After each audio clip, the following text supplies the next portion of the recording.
আল্লাহ রাব্বুল আলামিন যিনি মানুষ সৃষ্টি করেছেন তিনি কোরআন শরীফের ভিতরে বলে দিয়েছেন। আমি প্রথমেই বলেছি, আপনারা লক্ষ্য করুন, এই কোরআন তাবিজের কিতাব নয়, এই কোরআন তদবিরের কিতাব নয়, ঝাড়ফুঁকের কিতাব নয়। কোরআন হলো পৃথিবীর মানুষের জন্য কোড অফ লাইফ, পূর্ণাঙ্গ জীবন বিধান। সব কিছু আল্লাহ পাক কোরআনের ভিতরে বলে দিয়েছেন, কোনো জিনিস বাদ দেন নাই। আপনি আমি কেমনে সৃষ্টি হয়েছি আল্লাহ পাক কোরআনের ভিতরে বলেছেন, ইন্না খালাকনাকুম মিন তুরাবিন সুম্মা মিন নুতফাতিন সুম্মা মিন আলাকাতিন সুম্মা মিন মুদগা।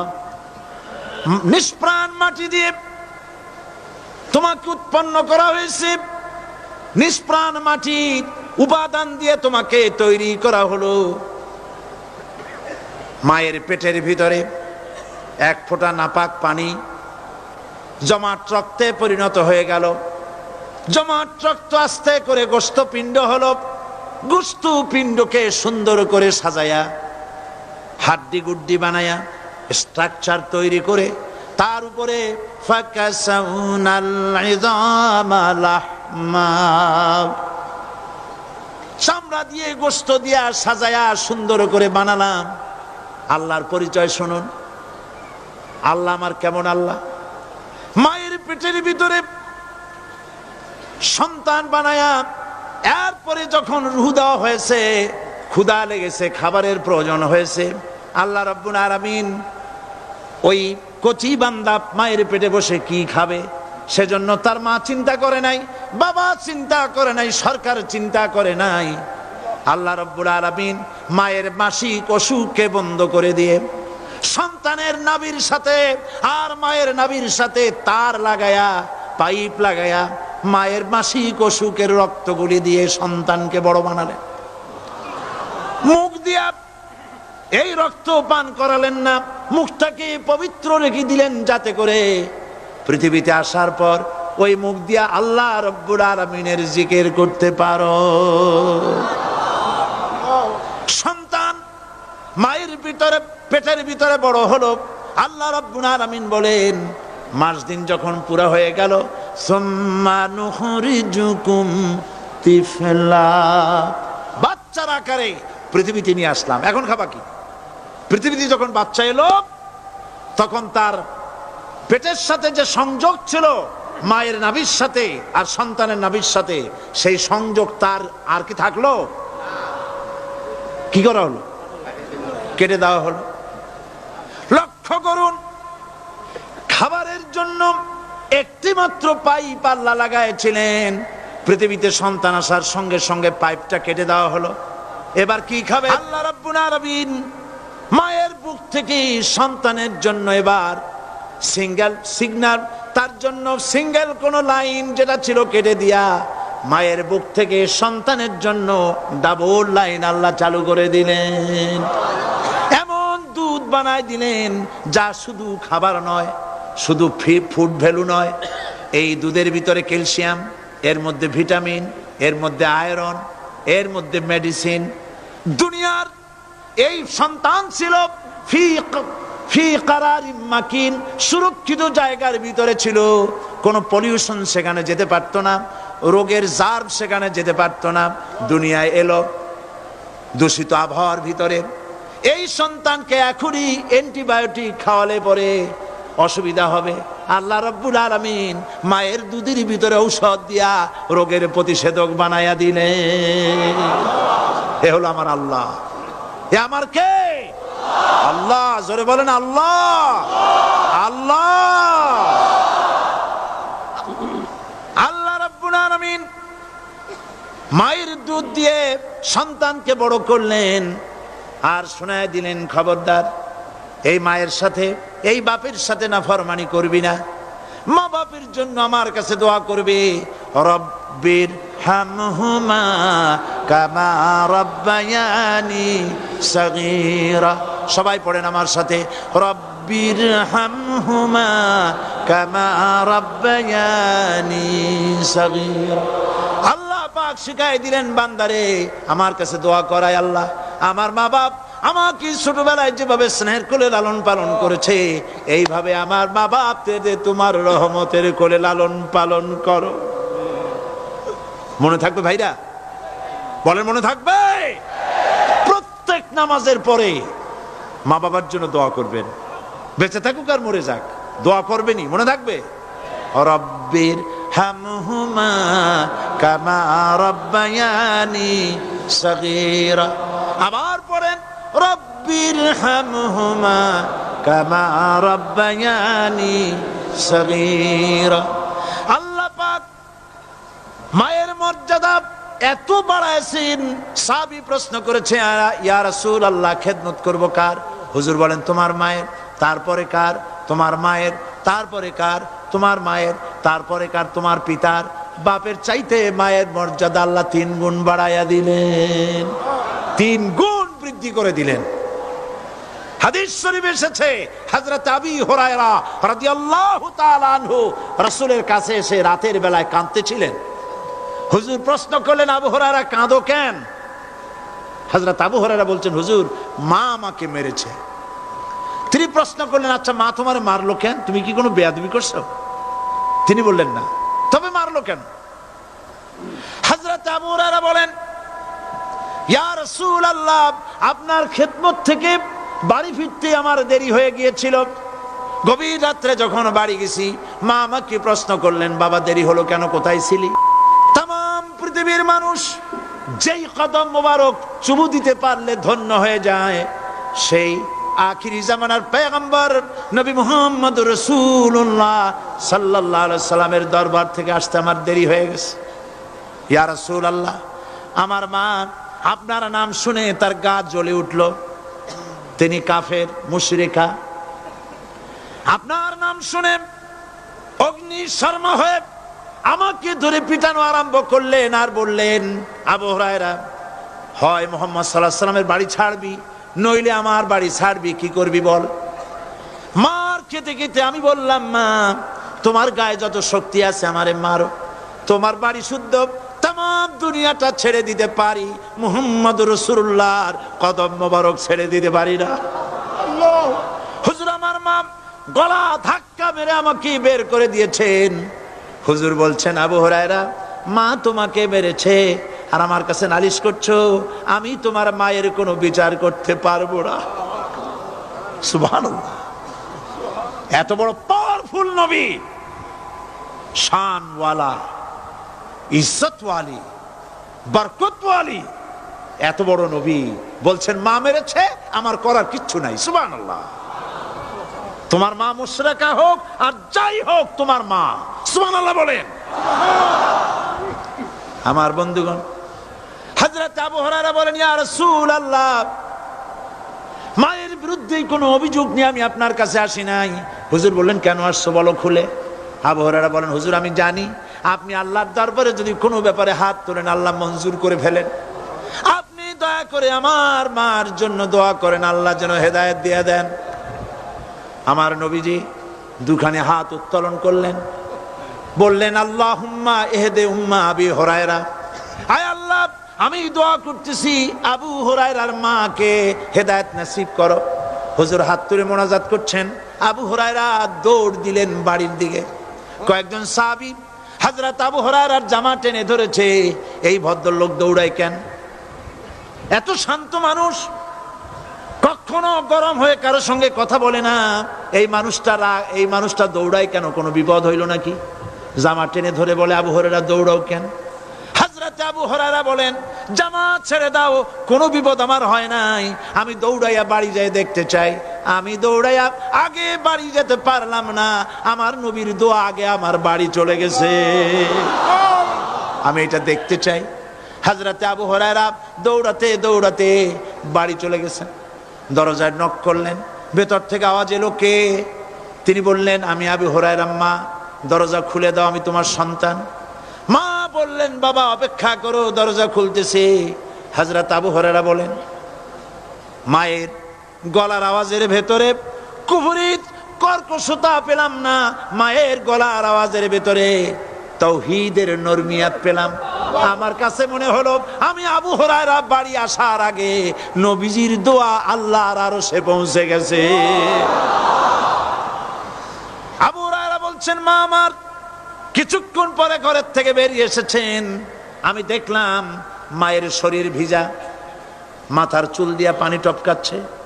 মা আমার বললেন, বাবারে তোমাকে মারার পর আমি নিদারুণ অনুশোচনায় পড়েছিলাম, মনে মনে ভাবলাম, আহারে আমার সন্তানরা আমি কেন মারলাম?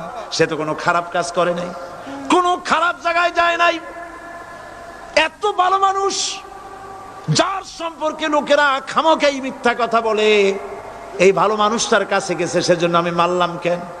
বাবা গো, আমি আমার ভুল বুঝতে পেরেছি, জীবনের ভুলও ধরা পড়েছে, আমাকে জলদি করে নিয়ে চলো বিশ্ব নবীর দরবারে। হযরত আবু হুরায়রার মা রাসূলুল্লাহর খেদমতে এসে ঘোষণা করলেন, আশহাদু আল্লা ইলাহা ইল্লাল্লাহু ওয়াহদাহু লা শারীকা লাহু ওয়া আশহাদু আন্না মুহাম্মাদান আবদুহু ওয়া রাসূলুহু। আমার ভাইয়েরা, আল্লাহ রাব্বুল আলামিন মানুষ সৃষ্টি করে পৃথিবীতে পাঠায় দিলেন, খাবারের ইন্তজাম করলেন, এগুলি সব আল্লাহর পরিচয়। আল্লাহরে চেনার জন্য বড় বড় কিতাব ঘাটা লাগে না, কিসমতে যদি থাকে দুই একটা দৃষ্টান্ত যথেষ্ট হয়ে যায়। সুবহানাল্লাহ, সুবহানাল্লাহ, দুই একটা দৃষ্টান্ত যথেষ্ট। আল্লাহ পাক সমস্ত সৃষ্টি জগৎকে তৈরি করলেন, সৃষ্টি করলেন, আর তাদের খাদ্যের ব্যবস্থা করলেন। কে করেছেন খাদ্যের ব্যবস্থা? খাদ্য দেন আল্লাহ। কিন্তু অহংকারী যারা, তারা বলে দেশের বাম্পার ফলনের জন্য সমস্ত কৃতিত্ব সরকারের। বলেন আস্তাগফিরুল্লাহ, বলেন নাউজুবিল্লাহ। এদের একজন বলছিল, 3 বছর কিছু দিবার পারুম না, লোকেরা কয় আমরা না খাইয়া থাহুম, আল্লাহ কয় আমিও দেহুম, কদ্দুর পারো না খাইয়া থাকতে। ফসল কে দেন? জোরে বলেন, কে দেন? বাম্পার ফসলের ফলনের দাবি সরকার করতে পারে না, এটা কুফরি, এটা শিরক। জমিনের ফসল কে দেন? আকাশের বৃষ্টি কার? পানি কার? সার কার? সব আল্লাহ পাক। আল্লাহ পাক কোরআন শরীফে বলেছেন, লা ইন শাকারতুম লা আযীদান্নাকুম ওয়া লা ইন কাফারতুম ইন্না আযাবি লাশাদীদ। আমার নিয়ামতের শুকর যদি আদায় করো বাড়ায় দেব, আর যদি কৃতজ্ঞ হও, শুকরিয়া আদায় না করো, মস্ত বড় শাস্তি দেব। ফসল দেই আমি, আর শুকরিয়া আদায় করো তোমার বাজানে, ঠিক কিনা? শুকরিয়া আদায় করে কার? বাজানে। একটা লোকের, একটি মানুষের যেই প্রশংসা এই সরকার করলো, বিগত 4.5 বছর ধরে একটা মানুষের যত জিকির করলো, প্রশংসা করলো, ছবি টানাইলো, যদি এতটা জিকির, এতটা স্মরণ আল্লাহ রাব্বুল আলামিনের করত, ওদের জন্য আল্লাহর জান্নাতের দরজা খোলা হয়ে যেত। প্রশংসা করবে কার? চিল্লায় বলুন, আল্লাহ পাকের প্রশংসা করো। খেতে দেওয়ার মালিক তিনি। আল্লাহ পাক বলছেন, আল্লাহকে, তার পরিচয় আল্লাহ তুলে ধরেছেন, ওয়ামা মিন দাব্বাতিন ফিল আরদি ইল্লা আলাল্লাহি রিজকুহা। এই পৃথিবীর ভিতরে এমন কোন বিচরণশীল জীব নাই যার রিস্কের দায়িত্ব আমি আল্লাহ গ্রহণ করি নাই। সুবহানাল্লাহ বলবেন না? রিস্কের দায়িত্ব কার হাতে? আচ্ছা দেখুন তো, পৃথিবীর সমস্ত সরকারের কাছে বিভিন্ন মন্ত্রণালয় আছে না? খাদ্য মন্ত্রণালয় বলে কোনো মন্ত্রণালয় আছে কিনা? আছে। খালি কয় খামু আর খামু। খাদ্য মন্ত্রণালয় আছে, থাকার পরেও মানুষ না খাইয়া মরে, ঠিক কিনা? এবার একটু তাকান তো, জ্ঞানের চক্ষু দিয়া তাকান, ফরেস্ট এরিয়া বাঘ আছে কিনা? নাই। সিংহ আছে কিনা? গন্ডার আছে কিনা? হাতি আছে কিনা? বিশাল বিশাল প্রাণী আছে কিনা? জঙ্গলে ছোট্ট প্রাণী থেকে পোকা থেকে শুরু করে গন্ডার পর্যন্ত, টুনটুনি পাখি দিয়ে শুরু করে ঈগল পাখি পর্যন্ত, নদীর ভিতরে ছোট্ট চুনু পুঁটি থেকে শুরু করে তিমি মাছ পর্যন্ত। প্রাণী তত্ত্ববিদরা বলেছেন সমুদ্রের ভিতরে এমন এমন বড় বড় তিমি আছে যে একটা তিমির ওজন 5000 টন পর্যন্ত হয়ে যায়। 5000 টন তিমিটার ওজন। এর যখন বাচ্চা হয় তখন বাচ্চার দৈনিক দুধ লাগে 50 থেকে 60 মণ পর্যন্ত। কে ব্যবস্থা করে? রুহান মান ফেরেশতা। তো ওর মা যেমন বাচ্চা তো সেরকম হবে, ঠিক কিনা? কে দেয় খাবার? এবার দেখেন তো আপনার দেশের এই জঙ্গলে কত হাতি আছে। হাতিরা মিছিল করে আসছে যে আল্লাহ আমাদের এখন আর খাইতে যেতে দিতে পারে না, বাংলাদেশের গভর্নমেন্ট কিছু দাও। আসছে না, খাইয়া ক্ষুধার জ্বালায় হাতি মরেছে, বাঘ মরেছে, সিংহ মরেছে। এর কোনো দৃষ্টান্ত আছে? ক্ষুধার জ্বালায় আকাশের উড়ন্ত পাখিরা ছটফট করে মারা গেছে, দৃষ্টান্ত আছে? নদীর মাছেরা ক্ষুধার জ্বালায় ভেসে উঠেছে, না খাইয়া মরে গেছে, দৃষ্টান্ত আছে? মহান আল্লাহ রাব্বুল আলামিন কোরআন শরীফের ভিতরে বলেছেন অনেক প্রাণী এমন আছে যারা তাদের খাদ্যকে সঞ্চয় করে না, খাদ্যকে জমা করে না, আহরণ করে না। সকাল বেলায় একটা খাবার খেলো, দুপুরে কি খাবে তার জানা নাই। শকুন পৃথিবীর মাটি থেকে 3 মাইল উপরে ওড়ে, তার চোখকে আল্লাহ পাক এত তীক্ষ্ণ বানিয়ে দিয়েছেন। এই চট্টগ্রামের কোথায় মরা গরু আছে 3 মাইল উপর দিয়ে দেখতে পায়? সুবহানাল্লাহ করতে ইচ্ছা করে না। এই প্রাণীগুলি খাবারগুলি কোনো গভর্নমেন্ট জোগাড় করে রাখে নাই। আল্লাহ পাক বলেন সবার খাবার আমি দেই। সকাল বেলায় সমস্ত প্রাণীগুলি, মহাশূন্যে পাখি, পানির ভিতরে মৎস্যরাজি, জঙ্গলের ভিতরে হিংস্র প্রাণী, পোকামাকড় থেকে শুরু করে সবগুলো খালি পেটে সব বেরিয়ে যায়, কারো কোনো খাবারের মজুদ নাই। সন্ধ্যা হতে না হতে সমস্ত প্রাণীগুলির পেট ভরাইয়া আমি আবার যার যার ঘরে বিরায় দেই। ওয়ামা মিন দাব্বাতিন ফিল আরদি ইল্লা আলাল্লাহি রিজকুহা।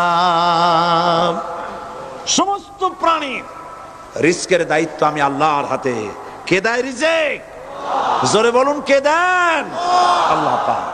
কি খাবেন সব আল্লাহ জোগাড় করে দিয়েছেন। তরি তরকারি জোগাড় করেছেন, মাছ জোগাড় করেছেন, চাউল দিয়েছেন, খাবার দিয়েছেন, গোশত দিয়েছেন, সব দিয়ে দিয়েছেন। আল্লাহ রাব্বুল আলামিন সমস্ত জিনিস দিয়ে মানুষকে আল্লাহ পাক তার জন্য আল্লাহ সব করেছেন। খালাকা লাকুম মা ফিল আরদি জামিআ। এই পৃথিবীতে যা তৈরি করেছে সব তোমার জন্য। এ হচ্ছে আমার আল্লাহ, এ হচ্ছে আমার কে? আল্লাহ। সে আল্লাহ পাক বলছেন, আল্লাহর পরিচয় তিনি স্রষ্টা, তিনি রিজেক দাতা। এবার আইনদাতা কে? আইনদাতা কে? আরো জোরে বলুন। আইনদাতা আল্লাহ হচ্ছে আল্লাহর পরিচয়। ইনিল হুকমু ইল্লা লিল্লাহ আলা লাহুল খালকু ওয়াল আমর। সৃষ্টি যার, আইন চলবে তার। আমার দেশে আল্লাহর আইন চলছে? আমাদের দেশের কল কারখানা, ক্ষেত খামার, অফিস আদালত আল্লাহর আইন অনুযায়ী চলে? চলে না। বরং আল্লাহর আইনকে মুছে ফেলার জন্য, নিজেদের আইন সৃষ্টি করার জন্য প্রচেষ্টা চালানো হচ্ছে। আল্লাহর আইন মানুষের জন্য সব থেকে বেশি উপযোগী, কারণ সৃষ্টি করেছেন কে? বলেন, কে করেছেন? আল্লাহ। প্রত্যেকটি মেশিন আপনি যা কিনবেন, রেডিও হোক, টিভি হোক, যে কোনো যন্ত্র হোক, গাড়ি হোক, তার সাথে একটা লিটারেচার, একটা বই তার সঙ্গে দিয়ে দেওয়া হয়। ওই বইয়ের মধ্যে লেখা থাকে এটা কিভাবে চালানো হবে, অপারেট করা হবে, তার সিস্টেম লেখা থাকে। আপনার ইচ্ছা মতো চালাইলে হবে না।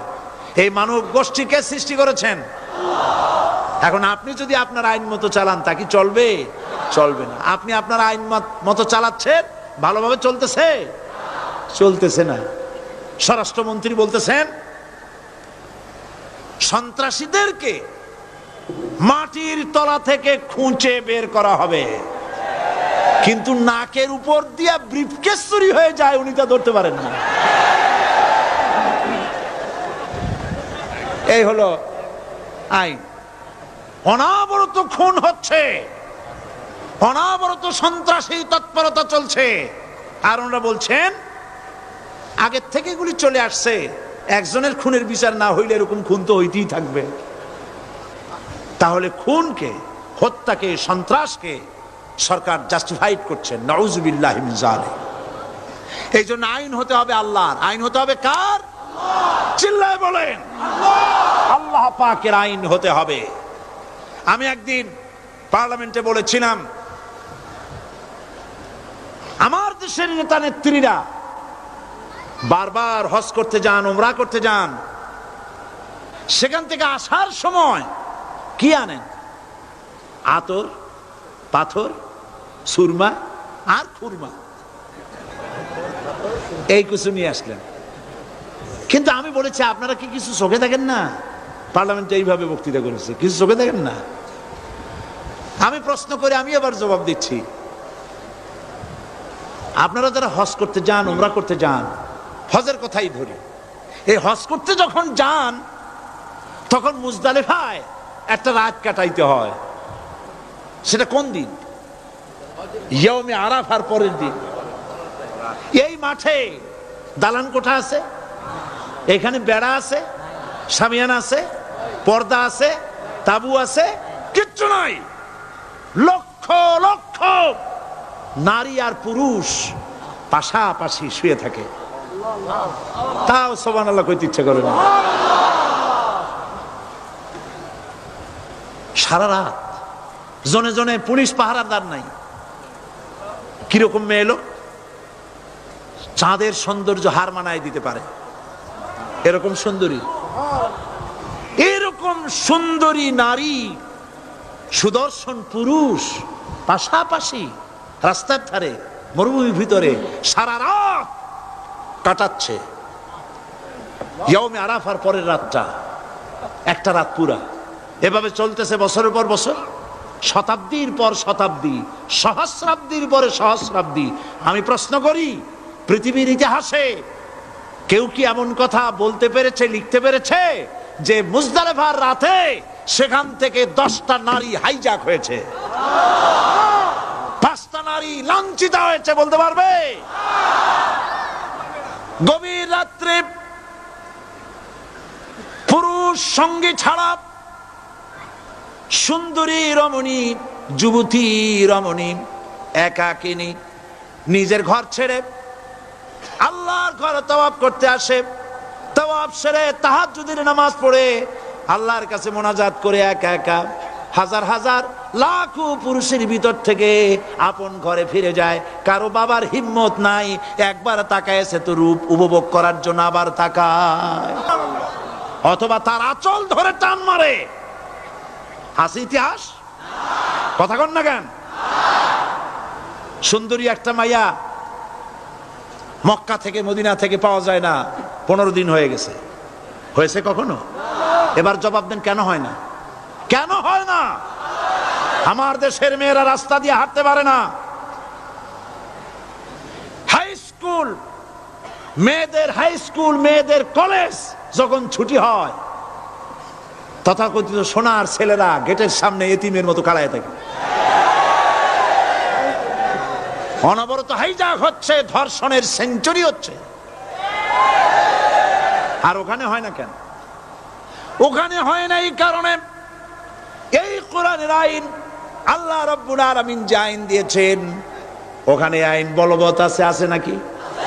আছে কিনা? কোন পুরুষ কোন নারীকে ধর্ষণ করেছে যদি প্রমাণিত হয়, সে যদি ফাহাদের ছেলে হয় আর ফাহাদের মেয়ে হয়, কোরআনের শাস্তি হলো পাথর মেরে উড়াইয়া দাও। তাকে জানিয়ে দেওয়া হবে রেডিও টিভির মাধ্যমে, জেনাকারের ব্যভিচারীর শাস্তি হবে। চতুর্দিকে হাজারো লোকেরা দাঁড়াবে, হাতে পাথর নিয়ে, পাথর মেরে তাকে তার গোশত হাড্ডি বাতাসের সাথে উড়ায় দেবে। একজন মানুষ আর একজন মানুষকে খুন করলো, এই আসামি ধরা পড়ে গেল, কোরআনের শাস্তি হলো যখন ধরা পড়বে প্রমাণিত হবে যেমন ভাবে হত্যা করেছে ওরেও হত্যা করো। এই দৃশ্য, এই আইন যদি বাংলাদেশে যদি এই আইন চালু হয়ে যেত, খুনের আসামি ধরা পড়েছে জেনার আসামি, প্রকাশ্য ময়দানে এলো, সাক্ষী প্রমাণে কোর্টে প্রমাণিত হলো সত্যি সে খুনি। এই বিশাল আউটার স্টেডিয়ামের মাঝখানে খুনি কি দাঁড় করাও, চতুর্দিকে হাজারো লাখো মানুষ থাকুক, রেডিও টিভির ক্যামেরা কার্যকর হবে, পত্র পত্রিকার সাংবাদিকরা আসবে, তরবারির এক আঘাতে খুনির কল্লাটা উড়ায় দাও, দেহটা নিঃসার হয়ে জমিনে পড়ে যাবে। এই দৃশ্য যারা দেখবে স্বচক্ষে, রেডিওতে, পত্র পত্রিকায়, আর 1 বছরের ভেতরে খুন করার হিম্মত কারো কলিজায় উঠবে? জেনাকারের পাথর মেরে উড়িয়ে দেওয়ার শাস্তি যদি চোখে কেউ দেখে, জেনা করার পুলক আর জাগবে? এটা নাম আল্লাহর আইন। এই আইন কার? এই আইন যতদিন পর্যন্ত বাংলার মানুষের, মুসলমানদের উপরে কার্যকরী না হচ্ছে, এই দেশে কার্যকরী না হবে, ততদিন পর্যন্ত হত্যা, ধর্ষণ, খুন বন্ধ হবে না। বন্ধ হবে। সুতরাং এই আইন হচ্ছে কার? আরো জোরে বলেন, আল্লাহ রাব্বুল আলামিন। মহান আল্লাহ রাব্বুল আলামিনের এই আইন অনুযায়ী যদি দেশ চলে, মানুষ শান্তি পাবে, চুরি বন্ধ হবে, ডাকাতি বন্ধ হবে, জেনা বন্ধ হবে, হত্যা ধর্ষণ বন্ধ হয়ে যাবে। নবীজি এমন একটি আইন চালু করে দিয়ে, কোরআনের বিধান চালু করে দিয়ে এমন একটা সমাজ চালু করেছিলেন, যেই সমাজ সম্পর্কে হুজুর নিজে বলেছেন, খায়রুল কুরুনে কারনি, সর্বশ্রেষ্ঠ যুগ হলো কার যুগ? আমার যুগ। সুবহানাল্লাহ বলেন। রাসূলের যুগ হলো সর্বশ্রেষ্ঠ যুগ। সেই কোরআন, সেই হাদিস আজও আছে না নাই? বলেন জোরে, আজও আছে না নাই? সেই কোরআন এবং সুন্নাহ দিয়ে দেশ শাসন হোক, এটা কি আমরা চাই? কারা কারা চাই? দু হাত উঁচু করে দেখা।